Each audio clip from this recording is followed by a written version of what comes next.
Hello students, तो आज हम करेंगे एक्सरसाइज 5.4 का क्वेश्चन नंबर 11। तो क्वेश्चन नंबर 11 क्या कहता है? Measure and classify each angle.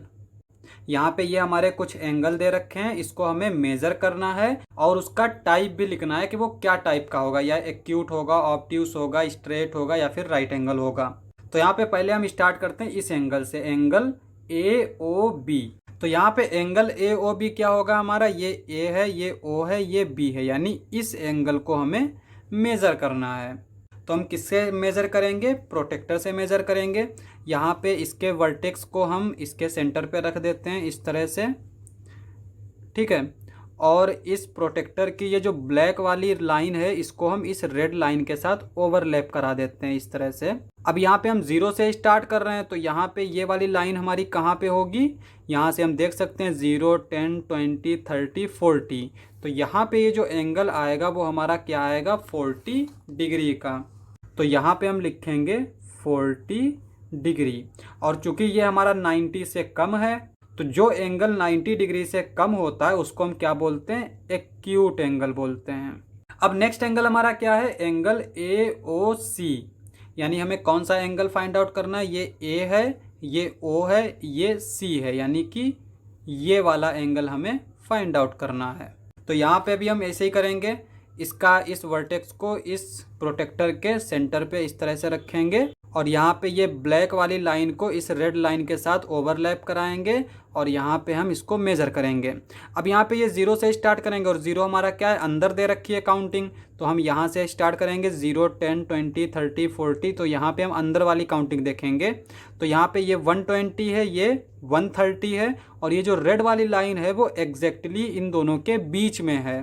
तो ये हमारा क्या आ जाएगा? 125 डिग्री। तो यहाँ पे हम लिख देंगे 125 डिग्री। अब यहाँ पे ये 90 डिग्री से ज़्यादा है, 180 डिग्री से कम है, तो इसका मतलब ये हमारा कौन सा एंगल होगा? इसको हम बोलेंगे ऑब्ट्यूस एंगल। अब यहाँ पे नेक्स्ट हमारा क्या है? बी ओ सी। तो यहाँ पे ये हमारा बी है, ये हमारा ओ है, ये हमारा सी है, यानी कि हमें इस एंगल को मेज़र करना है। तो यहाँ पे हम किस तरह से मेज़र करेंगे? यहाँ पे हम इसके वर्टेक्स को इसके सेंटर पे रखेंगे इस तरह से और इस रे को जो है इस ब्लैक वाली लाइन के साथ ओवरलैप करा देंगे। अब यहाँ पे हम जीरो से स्टार्ट करेंगे और जीरो हमारा कहाँ है? अंदर वाले में। तो यहाँ से हम काउंटिंग स्टार्ट करते हैं। तो ये हमारा क्या है? 0, 10, 20, 30, 40, 50, 60, 70, 80 और ये 90। 80 और 90 के, अगर हम इसको ऐसे ही रखें सही से, तो 80 और 90 के बीच में ये हमारी रेड वाली लाइन है और 80 और 90 के बीच में हमारा क्या होगा? 85 होगा। तो ये जो एंगल होगा इसका मेजरमेंट क्या आएगा? 85 डिग्री। तो यहाँ पे एंगल बी ओ सी क्या हो जाएगा? 85 डिग्री। और 85 डिग्री जो है वो 90 डिग्री से कम है, तो इसका मतलब ये कौन सा एंगल होगा? एक्यूट एंगल होगा। अब नेक्स्ट हमारा क्या है? एंगल डी ओ सी। डी ओ सी क्या होगा हमारा? ये डी है, ये ओ है, ये सी है, यानी कि हमें इस एंगल को मेज़र करना है। तो यहाँ पे हम इस प्रोटेक्टर को क्या करेंगे? इसके वर्टेक्स को इसके सेंटर से इस तरह से रखेंगे और यहाँ पे हम इस वाली लाइन को इस ब्लैक वाली लाइन के साथ ओवरलैप करा देंगे, ठीक है। इस तरह से हमने अपने डी को रखा। अब चूंकि यहाँ से हम मेज़र कर रहे हैं तो ज़ीरो हमारा यहाँ पे होगा और अगर हम प्रोटेक्टर में देखें तो ज़ीरो कहाँ है? बाहर की तरफ है, तो हम बाहर वाली काउंटिंग देखेंगे। तो यहाँ पे ज़ीरो से स्टार्ट कर रहे हैं और यहाँ पे ये हमारा कहाँ जा रहा है? इस तरह से। तो यहाँ पे हम देख सकते हैं कि ये हमारा 90 है, बाहर वाली हम काउंटिंग ले रहे हैं, और ये 100 है। तो 90 और 100 के बीच में है और 90 और 100 के बीच में हमारा क्या होता है? 95 होता है। तो इसका मतलब ये एंगल हमारा क्या होगा? 95 डिग्री। तो यहाँ पे हम लिखेंगे 95 डिग्री। अब ये 95 डिग्री जो है वो 90 डिग्री से ज़्यादा होता है, तो इसका ये किस टाइप का एंगल होगा? ऑब्ट्यूस। तो ये हमारा ऑब्ट्यूस एंगल होगा। अब हमारा नेक्स्ट एंगल क्या है? डी ओ ए। तो ये हमारा डी है, ये ओ है और ये ए है। तो कौन सा एंगल हमें मेज़र करना है? ये वाला एंगल मेज़र करना है। तो यहाँ पे हम इसके डी के जो सेंटर है इसका इसके वर्टेक्स पे रखेंगे और इसकी किसी एक रे को हम इसकी ब्लैक वाली लाइन के साथ ओवरलैप करा देंगे। तो हम इसको प्रोटेक्टर को किस तरह से रखेंगे, इस तरह से उल्टा करके भी रख सकते हैं, यहाँ पे इस तरह से, ठीक है। या तो हम पेज को उल्टा कर लें, नहीं तो हम प्रोटेक्टर को भी उल्टा कर सकते हैं। तो यहाँ पे हमने इसको इस तरह से लिख लिया।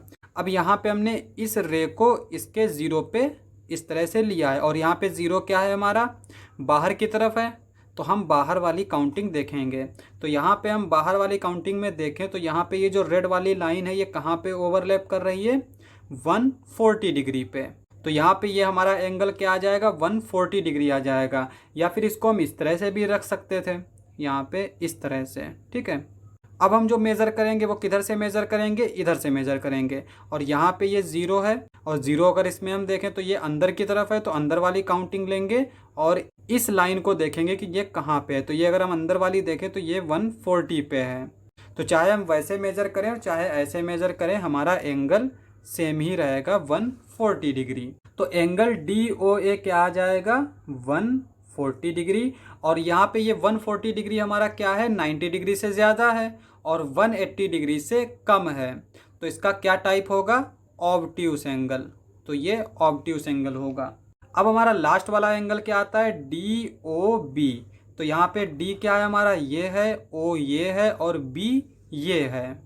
तो यहाँ पे हम देख सकते हैं कि ये हमारा एक स्ट्रेट लाइन है, और स्ट्रेट लाइन में कितने डिग्री का एंगल बनता है, 180 डिग्री का बनता है। और इस तरह से हम इसको मेज़र भी कर सकते हैं। यहाँ पे हम इस सेंटर को इस सेंटर के साथ रखते हैं, और यहाँ पे इस ब्लैक वाली लाइन को इस रेड लाइन के साथ ओवरलैप कराते हैं। तो हम यहाँ पे देख सकते हैं कि ये भी हमारी ओवरलैप कर रही है दूसरी वाली रे। तो यहाँ पे ये अगर हम 0 से स्टार्ट करें तो 0 से 180 तक जा रहा है। तो यहाँ पे ये जो एंगल है ये हमारा क्या है, 180 डिग्री है। और 180 डिग्री एंगल को हम क्या बोलते हैं, चूँकि ये एक स्ट्रेट लाइन बना लेता है इसीलिए हम इसको स्ट्रेट एंगल बोलते हैं। तो यहाँ पे ये हमारा 180 डिग्री, स्ट्रेट माने सीधा, बिल्कुल सीधी लाइन बना लेता है। तो ये हमारा हो जाएगा स्ट्रेट एंगल। क्वेश्चन समाप्त। नेक्स्ट लेक्चर में करेंगे नेक्स्ट क्वेश्चंस। आज के लिए बस इतना ही।